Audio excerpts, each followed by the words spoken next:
لوگوں کی منافقتیں۔ میں نے اپنی زندگی میں خود کو سچا ہوتے ہوئے بھی جھوٹا ثابت ہوتے دیکھا ہے۔ میں نے محسوس کیا ہے آپ کے اپنے بھی آپ کے دشمن بن جاتے ہیں۔ آپ منافقت کر لو تو ساری دنیا آپ کی ہے۔ جہاں آپ نے سچ بولا، حق بولا، کسی کو اس کی غلطی دکھائی، وہیں آپ کو اتنا شرمندہ کیا جائے گا کہ آپ سمجھیں گے شاید آپ ہی غلط ہوں۔ لیکن اس سب میں ایک چیز کو سامنے رکھیں اور وہ ہے ضمیر۔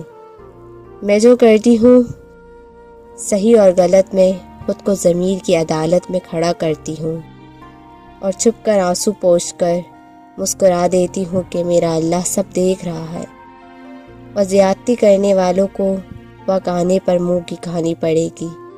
بس صبر کریں اور اللہ پر چھوڑ دیں۔ یہ دنیا اور اس کے لوگ کبھی آپ کے نہیں ہو سکتے۔